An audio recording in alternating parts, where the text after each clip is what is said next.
What's going on, guys? This is Joey Speaks for Everyday People, the podcast.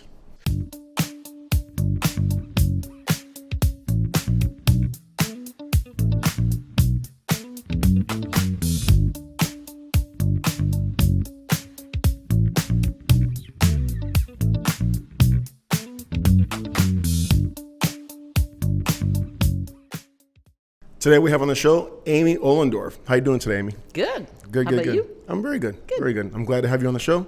I'm glad to be here. I know we've been talking about it for a little while, and so Amy will be she'll be moving here pretty soon. So I wanted to make sure that we got her on the show before she wasn't here, because for people who are out of town, I'm going to be able to do podcasts on the online, but you're in person with me now, so I want to make sure I have my Amy on. Yeah. Thank you, my Joey. Yeah.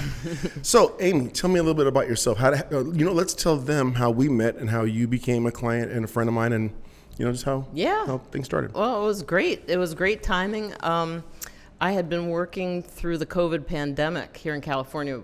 Things were pretty much shut down. Yeah. But I wanted to keep working out, and so I had been working out with somebody who was coming to my house, and we worked out outside. That's right. Southern California, you can do that. It was lovely.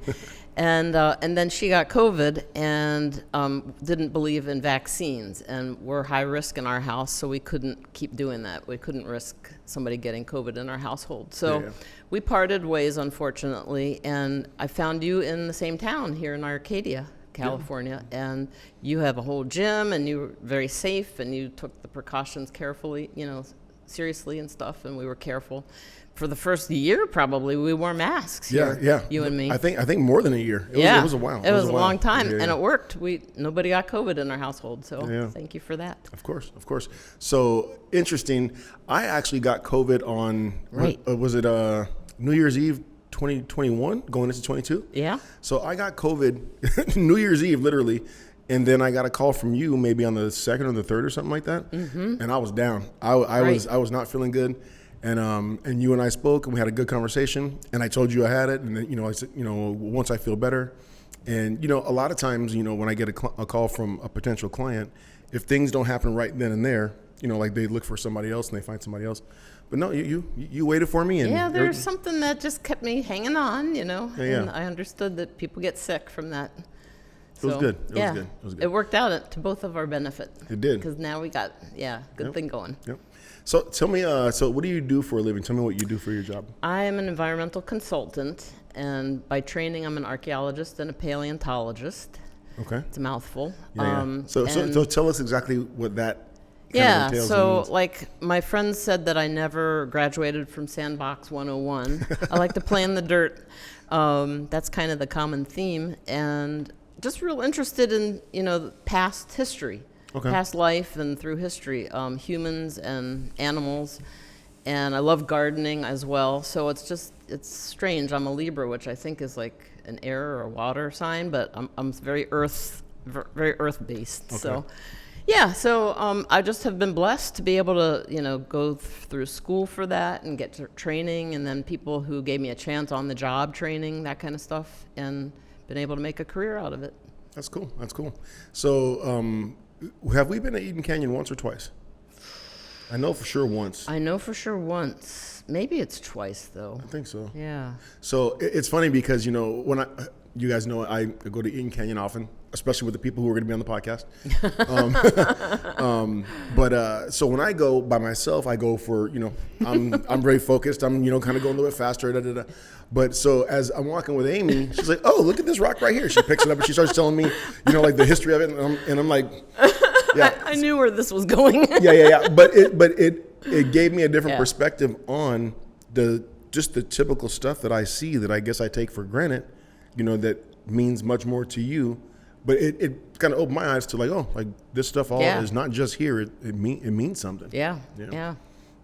Yeah, so that's and so you saw sometimes when you guys are out working in the field, you might have to go out to the desert or like 100 degrees, 110 degrees. Like, give me an idea of how that kind of works. Well, I have a field crew out in the Mojave right now, and they were the leader, the senior person who's on the field director. She was real hesitant, like it is going to be so hot, and and our electronic devices, they shut down after like 15 minutes Like out they there. overheat like our because they're phones, too right? hot. Yeah, yeah, yeah. So we have to have a whole cooler of ice just for them to keep them cool and put them in the cooler to, Oh, wow. to cool them off. So luckily, when they first started 2 weeks ago out there, my report the first day or so was, oh, it's only 105. So, it was hot, but it wasn't too bad. But, I'm at the part of my career, though, nearing the end of it, where I send people out mostly in the field, and I get to kind of cherry pick, like, which ones I get to go out for and stuff. So I'll probably go visit them at some point, but they get to do all the good, fun stuff. That's cool. And hard stuff. Yeah. Okay. I help them plan. It's very challenging. Yeah. So, yeah. So what exactly do you guys study? Like what are the specific things that you guys look for when you're out on a job? The whole reason why it's called cultural resource management or mitigation paleontology. So the whole reason there's that industry is because there are federal and state laws that protect those kind of resources in the environment, archaeological sites and historic buildings and bridges and things like that, and fossils from the paleontology.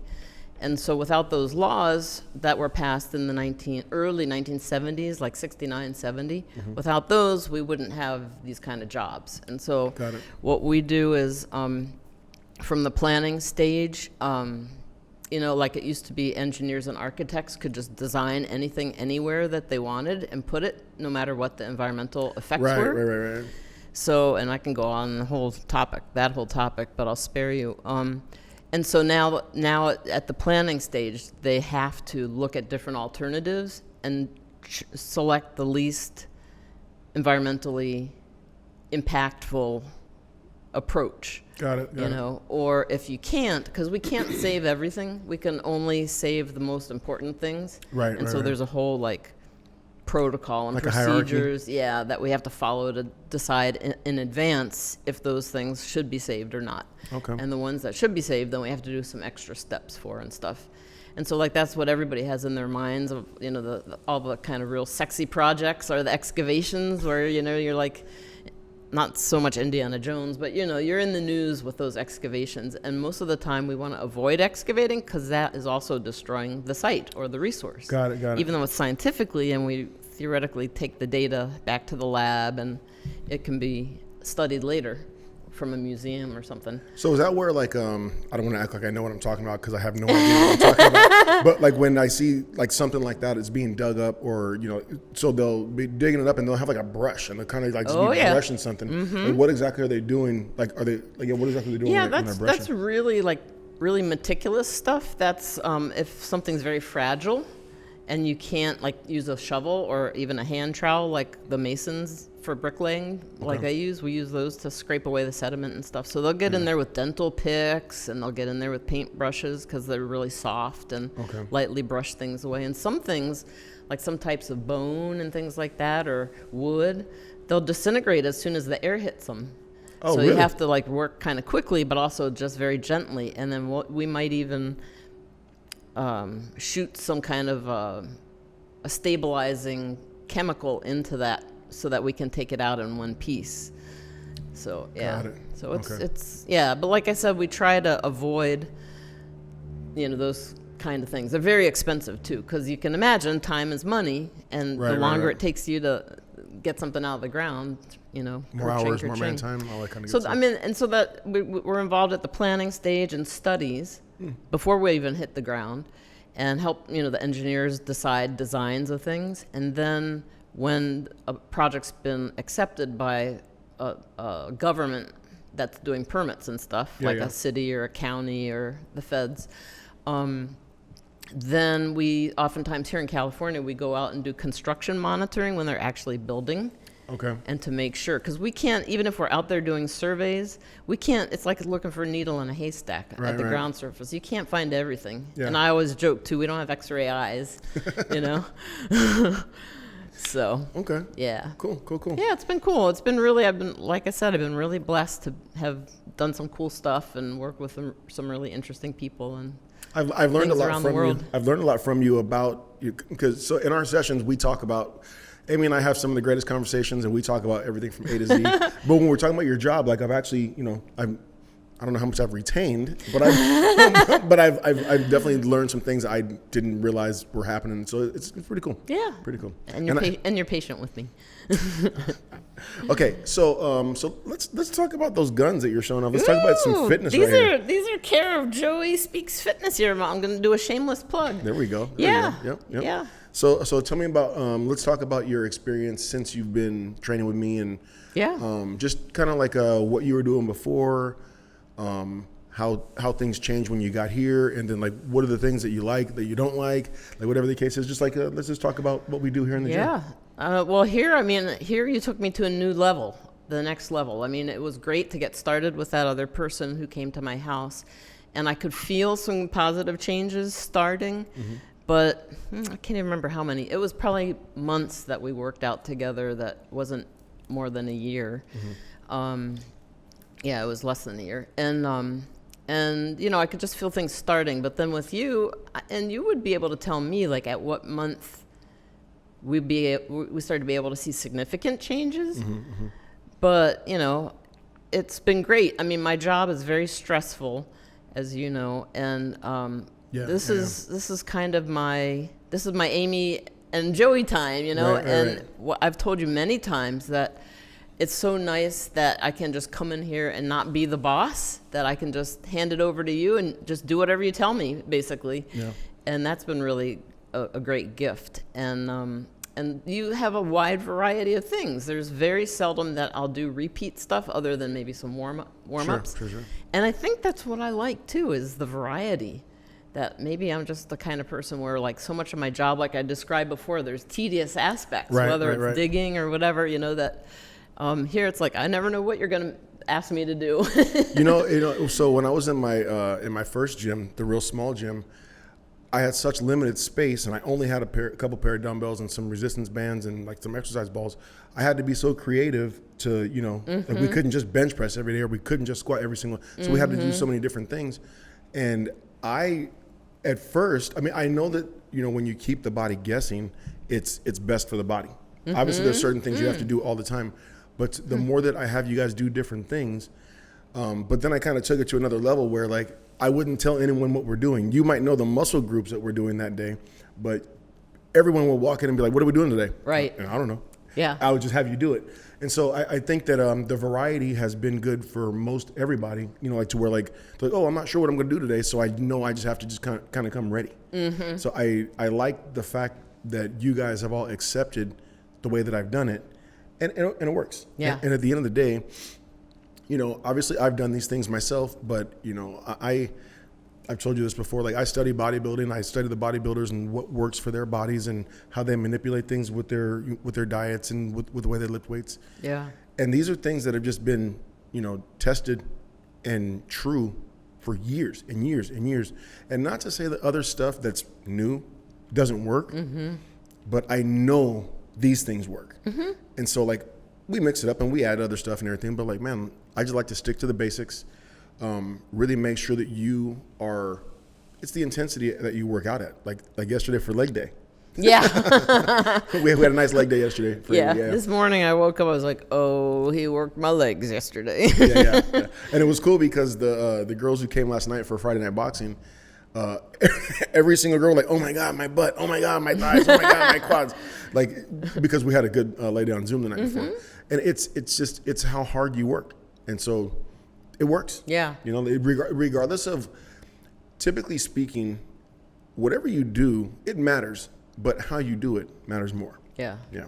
I think the biggest surprise that I actually liked too, was the boxing. And I like your philosophy a lot about that. So, I can't talk more highly about that. And when I watch some of your videos of your boxing nights with the groups, I am intimidated because I'm not going to those. Those women know what they're doing. They're good. But just to even be introduced to it, and get a little smattering of that, I've really enjoyed that. And I know you've got a workaround that we're going to work on for when I move, but I'll miss that in person probably the most. I'm married. I have 2 kids. My kids are older now, but like, and I tell everybody this, I hate fighting. The whole idea of it is not attractive to me. It's necessary because you never know what's going to happen in life. So I think it's always better to be ready and not have to use it as opposed to need it and not have it. Yeah. So I like to practice. I like to, but for my wife, for my kids, like I want to make sure that they can defend themselves. If my wife's walking through a parking lot, a dark parking lot, she knows what to do. Or as my kids were growing up, So I've told you guys this before, but I just can't believe that I teach you guys this stuff I've been doing for such a long time, and it's boxing is the hook. Like when people come to the gym, of course, you're gonna lift weights, you're gonna do cardio, but when you start doing boxing, everyone kind of gets that different look in their eye, and it's cool. It's really cool. It is neat. Yeah. So we got to get you. We got to hopefully get you a punching bag out there when you're out there. Yeah. Okay, so let's talk about. Before you were training with me, were you lifting weights a lot, or were you doing more cardio and resistance band stuff and kettlebell stuff? Yeah, I tried. So I have some resistance bands and a ball and a kettlebell and some dumbbells at home. And I tried, to get on a schedule myself in that in-between time. And it doesn't work as well for me. I can always find a million other things to do and excuses, Yeah. So and then it's just been really nice. Like I said before, this is like my Joey time, Yeah. And so much of my work life takes over into all my life, and it's always like either for somebody else, for a client, for my employees, for my boss, that sort of stuff. So this is like, no, I need to get back at my ripe old age, to sort of the center. And then also it helps me look forward to the next chapter in my life too. So this move is like the first phase toward retirement, which will be hopefully, if all the stars and planets align, hopefully in 3 years, that kind of thing. I got my fingers crossed. I hope it works out like that. Yeah. So like I'm already looking at, in our new place, a bike ride to help raise money for breast cancer. Okay. Services and things like that. Things to stay active and also meet new people at the same time. So Amy has this really cool e-bike that she rides. She rides back and forth to the gym a lot of times. Yep. And it's number one, those e-bikes are awesome. But number two, like you like to be active. Like you like to do stuff. And so what I hope that you guys see. So for all the people who I've had on so far, they've all been clients of mine. Oh, except for Ramon. He's not been a client of mine, but I grew up with him, and he trains and everything. But like. Being active, and I don't care how old or how young you are, it's the most important thing you can do. Like when you slow down, I told you guys, your body will attack you. When you slow down, or especially when you stop, your body will attack you. So it's just so important to make sure that you are staying active, and regardless of whatever it is, if you like to box. If you like to swim. If you like to ride your bike, if you like to hike, whatever it is, you gotta just keep doing something. And I think that you are I didn't even realize that you had that bike until you started riding it. But I was like, okay, like this is kind of cool, Yeah. But like it really is, and these are simple basics that will have always worked and will always work. Yeah, I don't know if this would resonate with anybody either, but so when it struck me now, sort of at the twilight of my career, looking back, that those of us who like make career decisions about what do you want to be when you grow up, sort of thing. Because I know there are a lot of people who just kind of go with the flow, and then this is how I fell into something, sort of thing. But those of us who try to do that, we're wired so that we try to do that kind of planning. We make those career choices when we're so young and we're at the prime of our lives physically. And so it never even dawned on me when I chose archaeology and geology, paleontology, that someday my body's going to be telling me like, ooh, or like about 20 years ago, I herniated a disc unrelated to work, but it affected my work and so forth, So it's like, and a lot of people, they, like me, go into management at a certain time of your life. Usually you can make more money that way too, but again, those of us who are wired and have been selected in that, from the leadership of the companies or whatever that we're working for, to go in that track, then that's less physical. And so I found myself when I came to start working out again, and then eventually with you, that I had really strayed from sort of my core of who I am. Like I was saying before about the Libra and the air and being grounded and stuff. And I like to have my hands in the dirt. Yeah. And then when I moved here to California 6 years ago, we're renting a house. So I could do some gardening, but I don't really, so much. So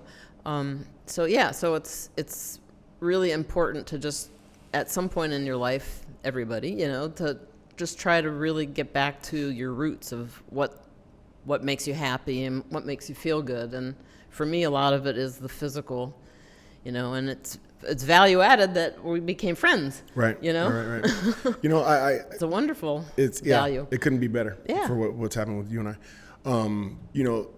I just think that's such and so a lot of times you guys hear me saying that. I'm glad you guys hear someone who's actually doing it, lived it, living it, and it's actually happening in your life right now. It's the truth, like whatever it is that you like, whether it's, you just gotta do you. I got a friend named Rand, and he always says, "Do you, Joe? You gotta do you." Yeah. And it's just so true. Like you gotta do what makes you happy, and for some of us, it's working out or it's whatever it is that's physical. Some people like to paint. I like to draw, especially like when I kind of get like if I doodle. Yeah, like I'm not an artist by any stretch. For an artist, I'm crap. For like your average person, I can actually draw pretty well for your average person. But put mine next to somebody else, not even close. Yeah. But it's so weird how it takes my mind somewhere else, so different. And like I started off drawing, I would draw something from a coloring book, and then I would color my picture that I drew. Mm-hmm. But I like that. So like when I kind of like get lost a little bit, like I'll literally go buy a coloring book and just start drawing. Nice. And just doing whatever. So like I'm glad that you guys are hearing this, straight firsthand from someone who's actually experienced it and doing it. And reflecting on it too, I think to give yourself like small doable goals too. That has worked for me. Yeah. Like I didn't come to you saying I want to lose 50 pounds or 25 pounds or whatever it is, and I want to have these big guns like you call them. I just wanted to feel more supple, like I could stretch and be more nimble, because sitting at a desk rigid at a computer for more than 8 hours a day, sometimes like 4 hours at a time, because losing track of time, it's not good for your body. Yep. Or your mind, I think, or definitely not your soul, but that's the life we live these days. And so just first, the biggest step is to just give yourself permission to take that leap, like at the swimming pool edge, take the leap, and then just expect a small, reward for taking that leap. And so for me, it was like, I'm just going to spend an hour a day, 3 days a week with Joey and see how that goes, see if I feel better, see if I'm able to move a little bit better, see if I'm feeling a little bit more centered and strong, that kind of thing. And then from there, we went on, and it was well over a year before you and I took that next leap for the eating plan. Yeah. So, yes. Okay, yeah. So and you didn't push me, and that worked for me.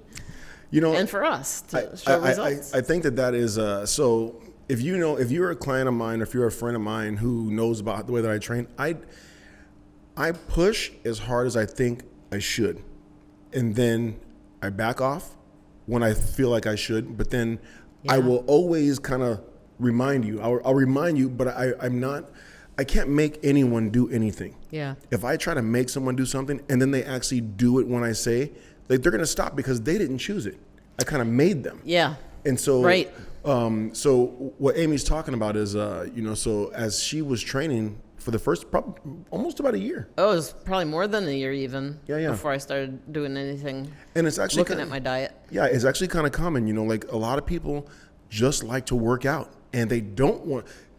And I don't know that this happened with you, but a lot of people think, oh, well, if I work out, I can eat this way. Like they think that they're offsetting, what they're eating. Yeah. And I don't know that was necessarily your perspective of it, but I think a lot of people feel like that. And then when someone kind of gets to a point where they're like, okay, well, I've been doing this for a while, and it's cool, but it's not getting me exactly what I want. What's the next thing? Mm-hmm. Oh, it's the thing that we talked about at the very beginning, right? And so, like, when someone is ready, they're ready. And so like I have, I'm old enough to, you know, I've been pushed, I've been coddled, I've had everything, I've been treated every single kind of way, and I know how I react best. And I think I'm just as common as anybody else. I think that, so what I don't do is I don't push so hard to where you're going to go away. I think that if we develop a good relationship, because my business is about relationships. It's not just about fitness. It's about relationships. Yeah. We develop a good relationship. You trust me. You know that I know what I'm talking about. You know that I'm taking you down the path. And when you're ready to kind of stop on this part of the path and grab this and bring this back on the path with you, you know, like when you're ready, like you'll know it, I'll know it, and then things change. Yeah. So tell us about when. Well, that was a journey in itself too, because even once I got to that point with you, then we had to kind of feel it out. Like, how would this be in reality for me to actually do? Right. You know, right. And at one point a light bulb went off for you after we had some back and forth, almost negotiating, you know, because it's not a cookie cutter that one thing works for everybody. 100%. You know, and so we were just kind of feeling our way, and I didn't know what I was doing or talking about. And so Joey was suggesting certain things, and then, you know, I needed, because I'm a scientist, I needed data, and I needed information, and I needed research, you know, and so. And it took me a second to figure that out about you. And I remember the day the light bulb went off for Joey too. Yeah. Like, oh, well, this is a different kind of person here. Yeah, definitely. You know what? So before we get deep into this, we're going to take a quick little break, guys. We will be right back. We're going to pick right up where we left off. We'll be right back. All right, guys, and we're back. All right, so Amy and I were talking about her training for about a year or so, and then we came to the next step in her journey, and it was about the meal plan. And so let's just kind of pick up where we left off, Amy. Yeah, I don't know how it started. I might have even broached the topic like, now I think I'm ready to start losing. You know, I wanted to lose 10, 15 pounds, something like that, and see how I feel. And so you made some suggestions, and kind of like your regular approach, you know, and like I started doing my research, and like, no, not so much. I think for me, when the tide turned was when I finally bit the bullet and decided I'm serious enough that I will buy a scale, and that I will buy a food scale. Interesting. Because like for me, the mystery was like, I don't know how many grams this hunk of whatever is, or this serving of broccoli is, or whatever. And so that appealed to my science side, and then some things started clicking and connecting. So Well, I think that like we were saying before the break, you know, when I realized I know you're a scientist, I knew you were a scientist, but I forgot what the exact conversation was. But you were like, well, I need the data, and I was like. Right? Yeah, just and so once we kind of got to that point, I think that things changed for you. Yeah. But it made me realize like, oh, okay. Like, anyway. So so. Well, I think too. I mean, for me, part of it, and maybe some of this resonates with people. That's why I'm going to mention it. Is it's an internal journey too, and there was part of me that had to acknowledge I'm not that 20-year-old who used to be able to have dessert with breakfast, you know, or eat whatever I wanted without thinking about it. Because now in my early senior years, you know, it makes a difference with your metabolism slowing down and everything. And then, like I already described, the type of job that I have, mostly at the desk and sedentary a lot. So just to be able to just be honest with yourself, and that treat it as a gift to yourself, that you're worthy of that. Yeah. Taking that introspective, you know, however long it takes to come to that. And then, like I said, just give yourself small goals. So, like, once I started seeing, you had me tracking on a spreadsheet, you know, the things, my intake, my caloric intake every day, or every meal, or snacks in between meals too. And then at the end of the week, you know, weigh in the morning, on beginning of a new week kind of thing. And once I started seeing the results, I don't know, maybe you can talk too about how usual it is that people kind of find their meal. Yeah. You know, because for me, it felt like that was also a blessing. That for me, I felt like I found mine really fast. And so like my go-to meal that I know can either level me off with my intake, Right. and do some corrections. Is that common? So yes, and here's the thing. So I think there are a couple different type of personalities when it comes to a meal plan.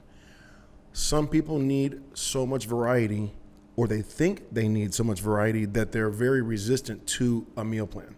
So when I do my challenges, I provide workouts, and I do transformation challenges online. I provide 4 or 5 workouts. I provide 3 or 4, maybe 5 different meal plans with different calorie intakes. And one of the biggest questions, one of the most common questions I get is, am I going to have to eat this every single day? And my answer is no, but if this works for you, this is going to get you the best results. That does not mean that you cannot vary the meals. But I think that, that's okay. The results are the determining factor of whether someone is willing to eat something continuously, typically. Unless, like, if you just love chicken and potatoes and string beans and that's your go-to meal since you were a little kid, great.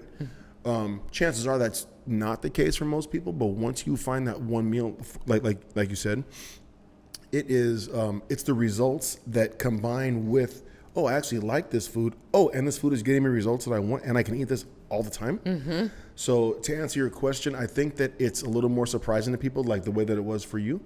But watching it happens the majority of the time. So I'll always go back to bodybuilding. For bodybuilding, and remember, guys, when I talk about bodybuilding, I don't mean getting on stage in a bikini or in a pair of those shorts for the guys or anything. I mean just someone who's actually really trying to build their body properly. Once you find the workouts that you like, you need to vary them, but there needs to be a base. So like I was talking about before, you guys may know the muscle groups we're going to work, but I change up the exercises, right?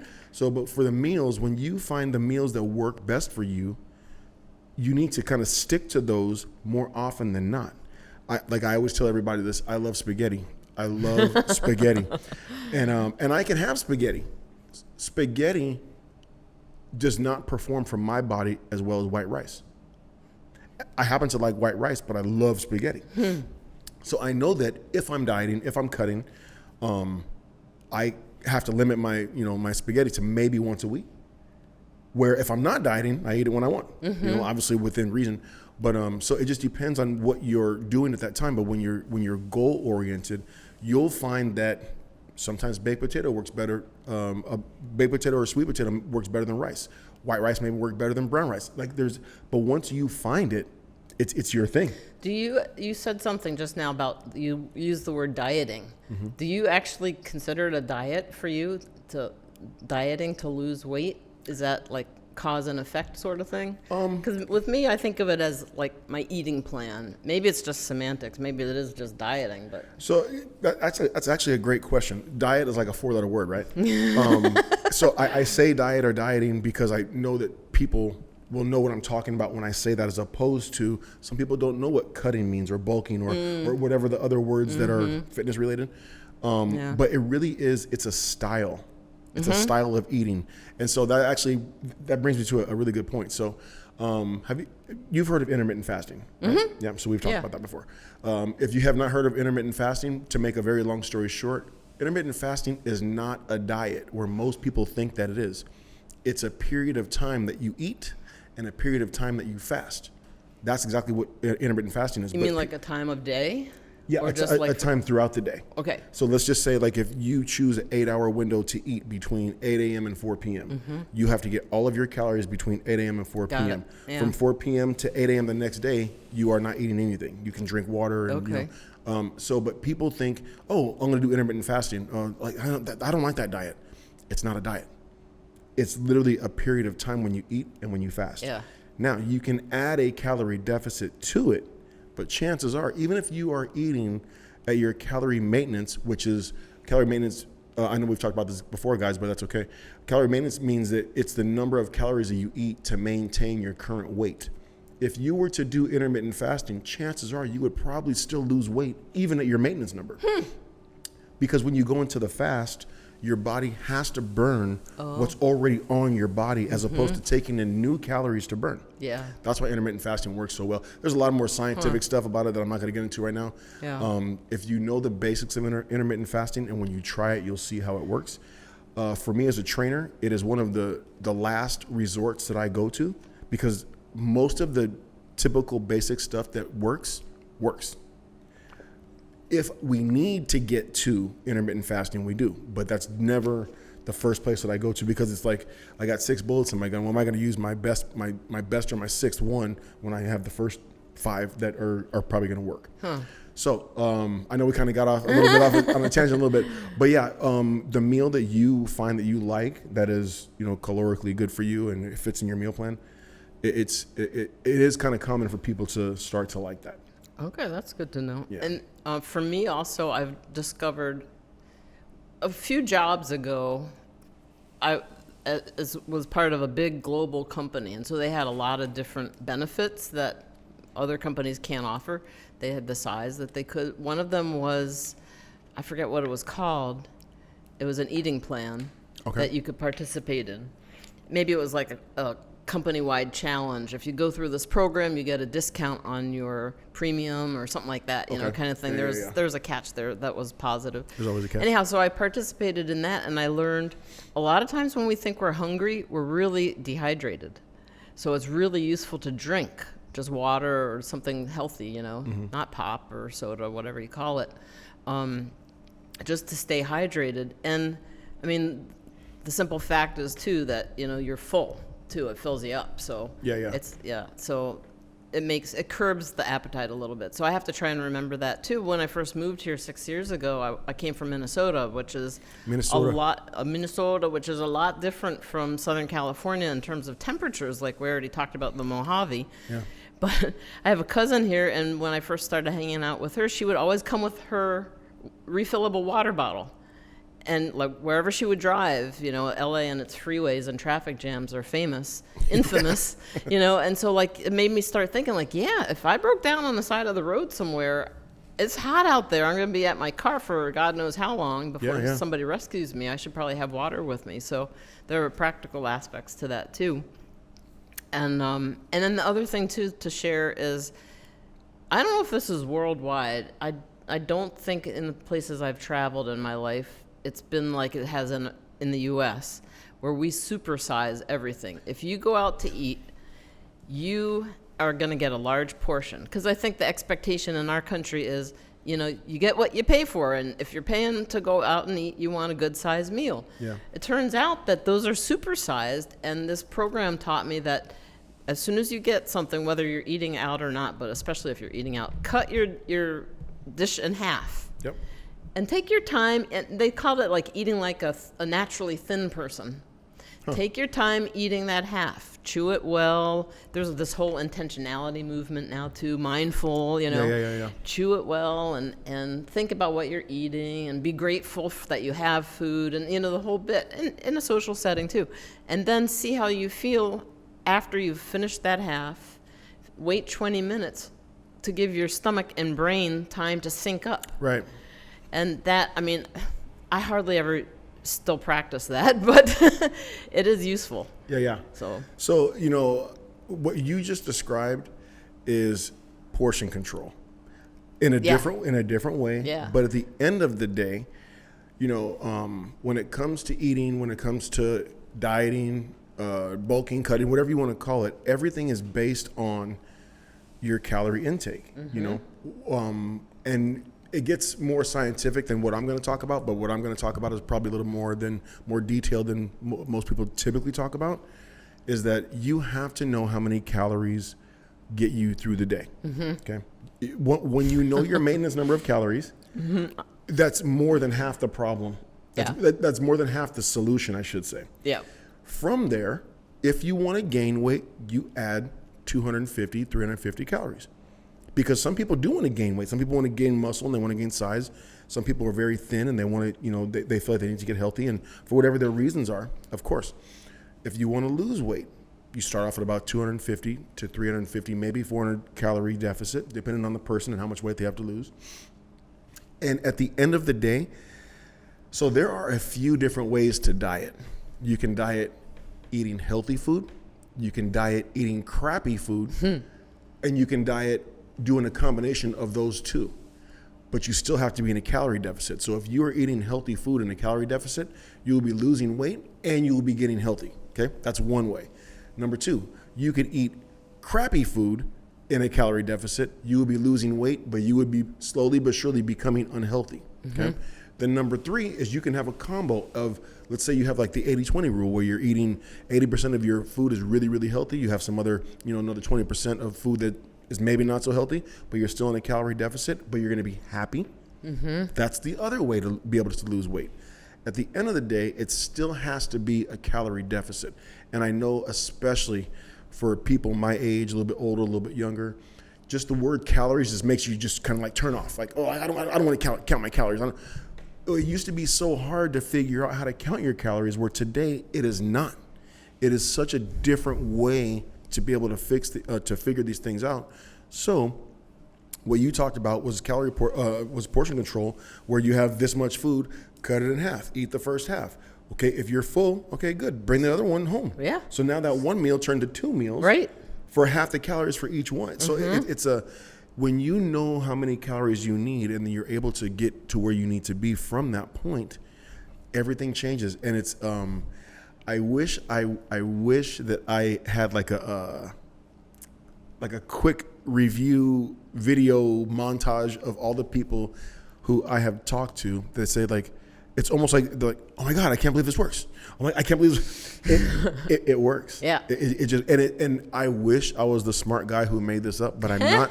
I just feel like I'm smart enough to follow the path that has been created to where we know that it's a calorie deficit, it's a calorie surplus, it's a calorie maintenance, and it's those three things, whichever one you want to do. So, I mean, I'm going to go out on a limb too, because Joey is too tactful to bring this up.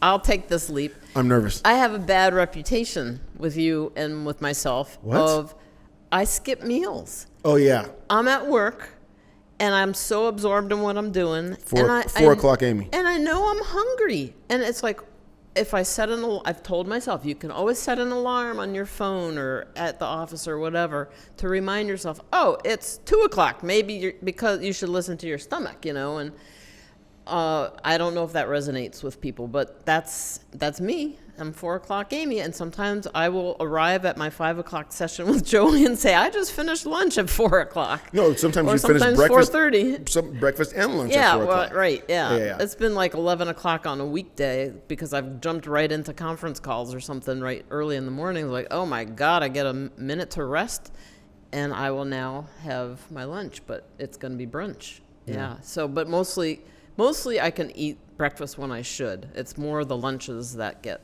challenging. And it's also part of that self-care thing that I was talking about before.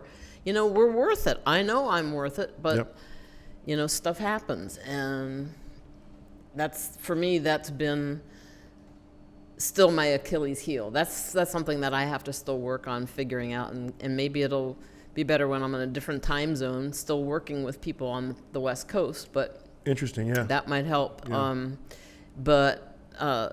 I just want to say, this, in spite of myself and that bad habit, I've still been able to lose like 12 pounds or something since March, I think. Yeah. So that's 6 months or something. Yeah. And it's gradual. That's it wasn't, right. Go ahead with that. No. Yeah. So when it comes to wanting to lose weight, like everybody wants it to happen like that. I shouldn't say everybody because I don't want to paint it with a broad brush. Most people want to lose weight like that. The reality is it just does not happen. Now, I knew this, but the way that my boy Kev said it to me, Kev's going to be on also, by the way. He said we were talking about people losing weight and gaining weight. He said, oh, well, like everybody, it takes you 2-3 years to add 50 pounds, but then you want to lose that 50 pounds in 3 months. He said, like, where's the reality in that? Right. And, like I said, that's true. I felt like that, but he put it into, he was good with the words, the way that it just hit me. I was like, yeah, right, Kev? But Kev's a sharp guy. You're going to see that. So it really is, 12 pounds over 6 months for you is great. I mean, It hasn't felt like a hardship. That's right. I mean, recently with the stress on top of normal stressful work days and weeks, we have the stress of moving and packing and all this kind of stuff and figuring out, how everything's going to fit together and timing and stuff. So I find myself doing more probably stress eating, And for me, you're lucky. You like savory more than sweet. Yeah. Me, I'm equal opportunity bad eater,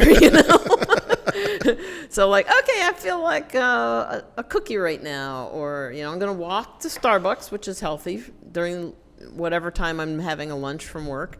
But maybe today I'll get a piece of banana bread, and maybe I'll do that. I'll cut it in half thing and bring the other half home. But more times than not, it's like by then I'm really too hungry to do that half portion business. Yeah. It's like I just want to inhale it because now I know in 2 hours I gotta sit down and eat dinner. Yeah, and so here's the thing. So every week, Amy updates her spreadsheet, and so I'm so glad you brought up the spreadsheet. I have an app, Joey Speaks Fitness app. There's a gazillion apps out there, and they're all great. Some are better, some are worse, but the goal is to track. Okay, the goal is to know what you've eaten. You need to know what you've done so you can make sure that you can correct the mistakes, build on the good things you've done. A basic old Microsoft Excel spreadsheet was the first thing that I tracked in, okay, years ago. And so she tracks on her on a Google sheet, a Google Drive sheet. It's the Excel version, yeah. But that way he can see it, right? Too, so we can share it. Yeah. And so the cool thing is that at the end of the day, you are tracking. Mm-hmm. She types in all the different foods that she eats. She gives me the portions, and then she puts her weight in. So if you just go on the list. Yeah, I did that for most of the last 6 months. And I have to confess, just maybe even was this week or end of last week. True confession. I've stopped tracking the caloric intake, of what I've eaten. Mm-hmm. What I used to do, like you said, was I would calculate out, okay, this meal is approximately this many calories after I've eaten it or when I've prepared it or whatever. And because I've been having success, I've gotten complacent, and I was like, okay, I sort of know now what my parameters are. But the foods and the portions to eat consistently. Yes, exactly. So you can have so that I'm just piece tracking my weight now. Yeah. But, So what I was getting at was this, is that let's say the weekend passes, because you come on Mondays. And so Monday she'll come in, she's all like, oh, hi, Joanne. And then she'll say, oh, well, I ate this, and this. And then I just kind of look at her. Yeah. And I smile. Yeah. And then I will say, okay. It's the 80-20 rule. You consistently are eating well. Yeah. Consistently. Yeah. So when you have that weekend or when you have that banana bread, whatever, it's a part of that 20% that and especially chances are, if you're not tracking, you don't even know how many calories it is. So you still may be within your calorie limit. Well, yeah. And I want to say you're not giving yourself credit too. There's a psychological component that I think he knows, that he's not judging me is the first reaction. And that's really important. And I am one who is prone to being judgmental, whether it's myself, my inner critic, which is alive and well, or with people that I supervise at work or whatever, or my significant other at home will tell you that, that trait is alive and well in me. But Joey has been, it's been a learning for me that how that has produced results, that being naturally who you are and you having figured out the psychology of it, it's not going to get him any further with me making progress if he's all judgy. So, yeah. Thank you. So sometime I want to be like Joey in my life. Not quite there yet. It is. I think there's a time and a place to get on somebody. I'm no one's mom or dad. I'm people's trainers. I'm your friend. I am honest with you. Mm-hmm. Yep. I'm on. I can't lie to my clients to make them think they're doing something that they're not, or vice versa. Mm-hmm. But I don't have to be an asshole. Mm-hmm. And I don't have to make you feel like I'm doing this. I just like to make sure I'm here. And it's, I think that the corrections will come when you're ready to correct them. Mm-hmm. I can't force people to do stuff. I just can't. And other trainers and other people have different styles. I appreciate you saying that. I really do appreciate you saying that so much. But I believe that, you know, like I've had coaches who are drill sergeants down to, you know, being like super nice and everything in between. And I feel like the people who I feel like have cared about me get the best from me. And that means some people who yell at me and cuss at me and, you know, talk bad to me. And then also other people who just love me and just are just, so it's the intention. So I just try to make sure that I am letting you know, like, hey, number one, we all make mistakes. I make mistakes like anybody else does. And who am I to be judging somebody? I just, anyway. So yeah, I think that you're very honest, and I appreciate that. I think that you guys are going to appreciate her honesty too. But it really is the consistency that you have, you know, that you've been doing. And so losing 12 pounds over 6 months or so, it's the kind of weight that you're not going to quickly find. You've earned it. Right. Like you've done it correctly. It's been slow. It's been sure. It's been the way that we actually planned it. And so now, you know, every time you come out, I'm like, oh, look at you looking all skinny over there. Look at you, look at your little muscles over there. Like it's becoming who you are. And so if you were to gain weight, you would have to kind of almost try to gain weight, you know, because this is who you've become. So the longer, the slower. If you ever come to me, one of the first things I'll tell you is that, like, I'm not a quick fix guy. I could have you lose 20 pounds in a month. That's just not my style. My style is for you to get healthy. My style is for you to take care of yourself. So I think that we do that well together. Yeah, definitely. And thank you for saying it so well. I wanted to bring up that e-bike again too. Okay. It's not a plug for e-bikes. But before I moved to Southern California, I never would have thought of purchasing an electric bike. And here Joey's gym is right at the foothill of these enormous mountains, the San Gabriel Mountains, which are still growing geologically. As we speak, they're still uplifting. I just have always ridden a regular, I mean, it's got a lot of speeds, regular bike though. And somebody once mentioned, you know, I was thought, you know, it'd be very cool to ride my bike to work. It's like 8 miles each way. And I used to do that in Minnesota sometimes. Where they have, trails and stuff that are safe. Well, she said, well, get an e-bike. I'm like, oh. So I started researching it. And then I got a bonus before COVID, the very last bonus that I've gotten, you know. and I decided, you know, this time I'm going to invest in me. And I'm going to have as a goal riding my bike to work. And the only way I can get up that hill is probably with the extra push of an e-bike. Well, I've been loving it, as you said, and I do ride it whenever I can, but I haven't actually fulfilled my objective of riding to work because it is so dangerous on the roads here. That is true. You know, even though it's not the freeway, it's regular city streets, people are just nutso cuckoo drivers, even if it says share the road, you know, signs are painted out there. So I wanted to put in that plug for, you know, it's good. It works in some settings, but that's why we need to have safe streets too. And places that are looking to plan and be more green about how pedestrians and alternative transit and stuff. So, but it all fits into this health stuff that we're talking about too. Yeah. So, guys, this has been another great show. I appreciate you being on, Amy. Oh, thank you for having me. Is there anything else you want to talk about before we go, or?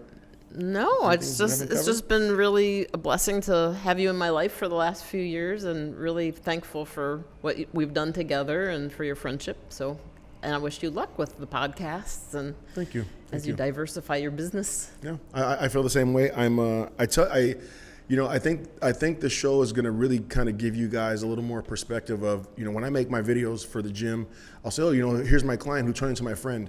You know, like this is, it's, I'm blessed. I'm very lucky to be doing what I'm doing. Like I told you guys, you know, once I got to 7 years in business, I decided that I needed some new goals and some new things to do.